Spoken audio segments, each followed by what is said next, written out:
welcome back to my YouTube channel. So for today's video, I have a client in here that is wanting to do an all over lightener retouch, but it is straight lightener on the scalp, which I don't do very often on my channel. So I'm going to show you guys how I like to achieve this while keeping the hair healthy.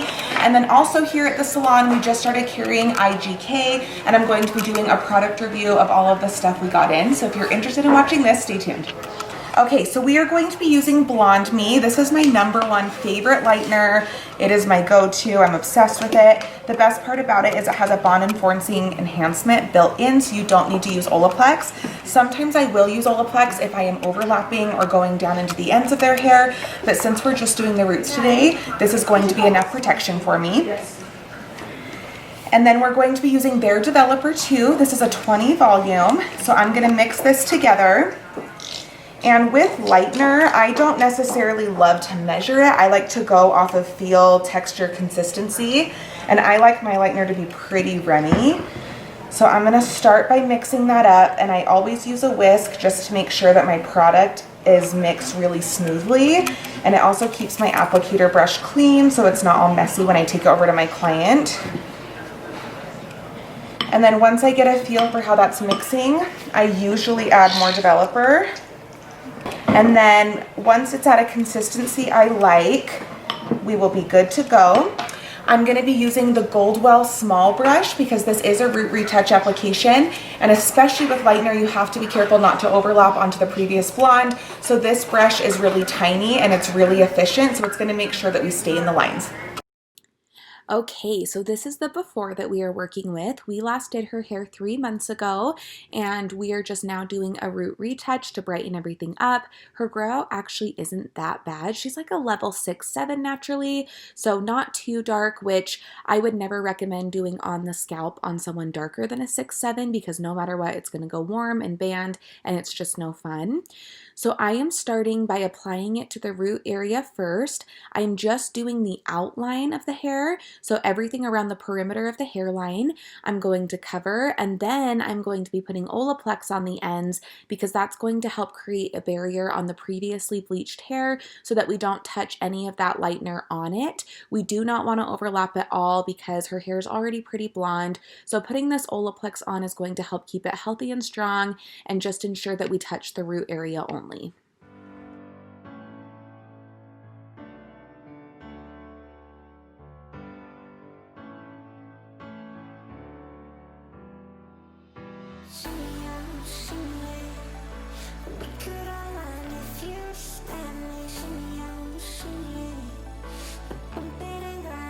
Now that Olaplex is on the ends, I'm going to start going into the interior of the hair. And like I said, we are doing the root area only. And the nice thing about having the Olaplex on each strand is if I do accidentally get my brush a little too far down, that Olaplex is there to help, create a barrier and protect it so that it doesn't do much to that blonde hair. So we are just working our way up the head. And the biggest key to doing an on the scalp application is small sections. You don't want to do anything too chunky or too wide because it's not going to process as nicely. So the smaller the section, the better when it comes to this.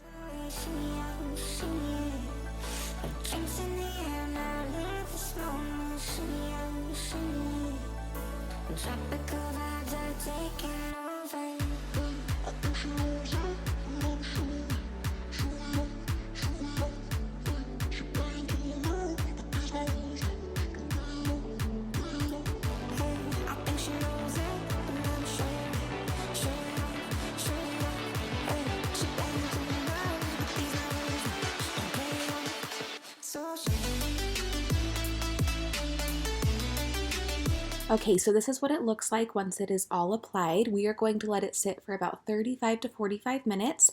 And now that it is sat and processed, we are rinsing out. Shout out to Randy. He is the best assistant ever. Go give him a follow on Instagram.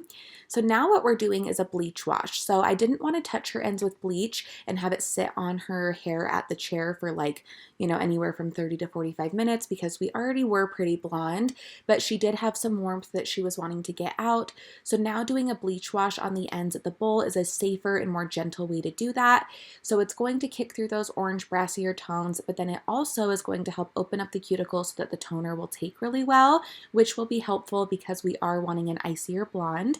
So I'm going to let that sit about 5 to 10 minutes, and then now we have that rinsed out, combed out, and we are going to be toning.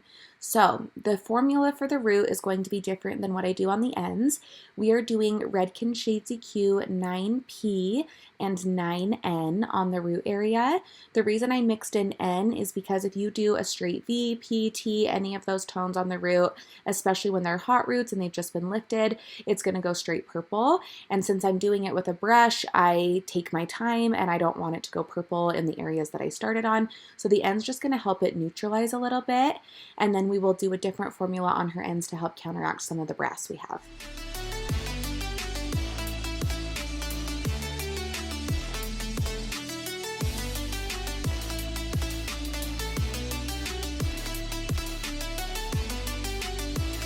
So that base color is still on, and I'm going to work the end toner in with it so that it all blends very seamlessly. On her ends, I'm using Redken Shades EQ 9NA, 9P, a little 10VV, and then just like a dash of 7T. These tones together are going to achieve the perfect icy result, but also help us get some of that brassy kind of orange tone out because she did have that in there. And I'm just working this all together. I think one of my biggest tips with toning is doing it in sections. So for example, I sat her up for the root area, and then you can see that I divided her hair in two back here, and I did one side and then the other, and then I work it all together. So now after the toner, we are going to be doing a cocktail. I am doing Fanola No Yellow shampoo, and then I'm also doing the IGK Bad and Bougie repair shampoo, which is always good for blondes. I always like to dilute my Fanola, especially on really blonde clients because it takes so fast. So I mix those together really well, and now I'm just going to be saturating that through her entire head. This is just going to help pop out any remaining brass tones and then also just help even everything out. I always like to wash my clients with purple shampoo if they are blonde after the toner just to kind of help reinforce it. And the biggest thing with Fanola is just work through it as fast as you can. Don't let it sit in one area too long. Make sure you're lathering it really good and make sure you're just spreading it out so that it has good consistency. But Fanola is honestly the key to colors like this. Those clients that want to be really bright and white, Fanola is a must. It is definitely my favorite. And I actually really loved this Bad and Bougie repair shampoo. It's really, really good. I felt like it helped her hair feel a little bit stronger and a little bit silkier, and it mixed really well with the purple shampoo, which was nice. We did get a bunch of other shampoos for our back bar and our retail area from IGK, so I will be doing a video dedicated to reviewing all of that because I think it's fun to kind of review different product lines and tell you guys how I feel.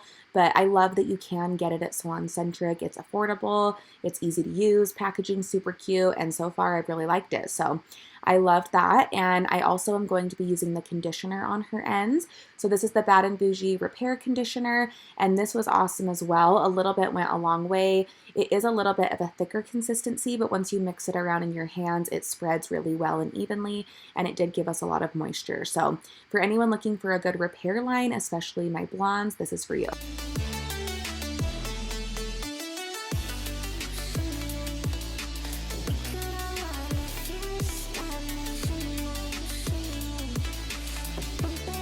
All right, now that that color is done, look how beautiful.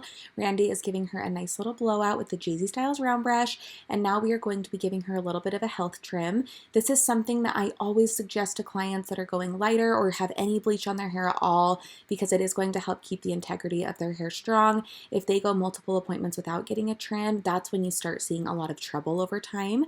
So we are just dusting her ends, and then she actually wanted to do something really fun and cut bangs. At her last appointment, we did do more of a swoop bang and they've grown out. So she's now wanting to do them even shorter so she can wear them both to the side and in the middle. So I'm going to show you guys how I like to cut bangs like this. So as you can see, I sectioned off the area of her bang, and then I'm going to over direct it to the opposite side and make sure I hold tight tension so that I don't have any elevation. And then I'm just going to start point cutting.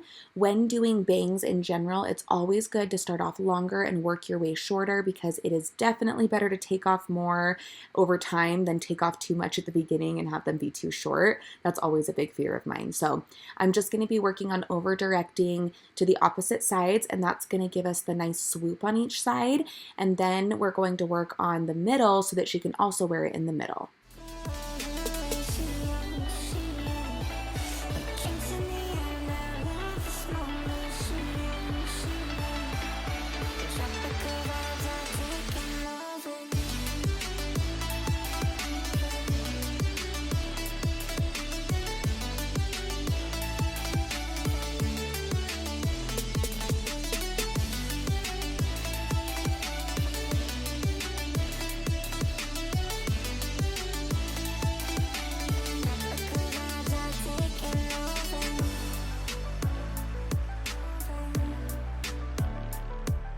One of my biggest tips when working with bangs is to flat iron the bangs as you go.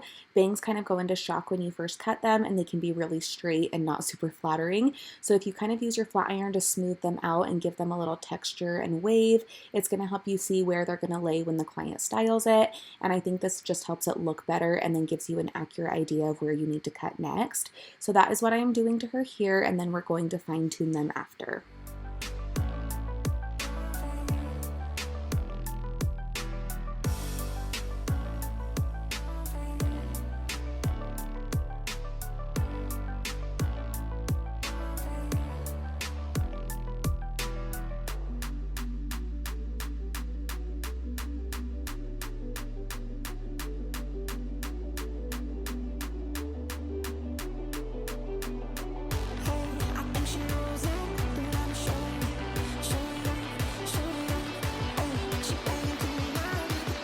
So now I am directing them towards the middle, and I'm just going to be point cutting to kind of soften that edge and ensure that they lay really nicely when they are in front and to the side. Bangs are really tricky, and it's really just a lot of precision work and seeing where they lay. I feel like with bangs, you really never know what they're going to do depending on the hair type, and you just kind of have to go in and work at it the best you can until they do what you want. And then I also tell my clients that, like I said, bangs go into shock the first few days that you cut them. So I tell them after they wash them and style them themselves, they usually do look a lot better too.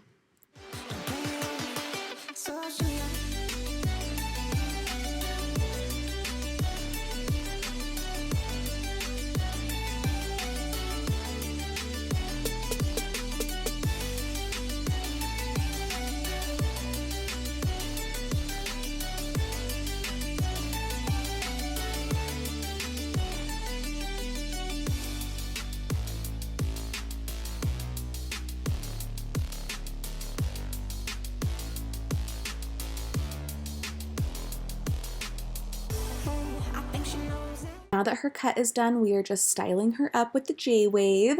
Let me know if you guys have ordered this yet and how you like it. I am obsessed with this curling iron, and you can find it on our website. So now that that is all curled, I'm going to be using two different products from IGK. We are going to be using a texture spray and a hairspray.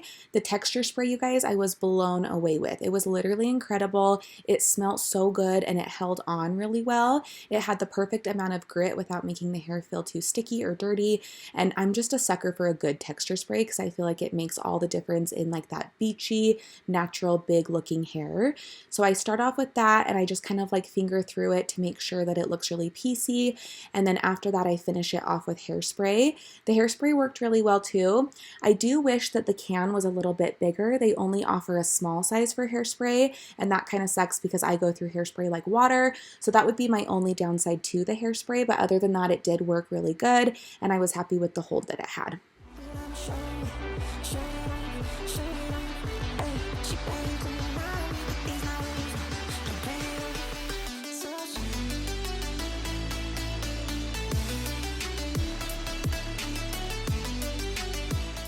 All right, you guys, that is it for this tutorial. I hope that you found it helpful and informative. Let me know what kind of videos you would like to see in the future, but thank you so much for watching, and have a great day.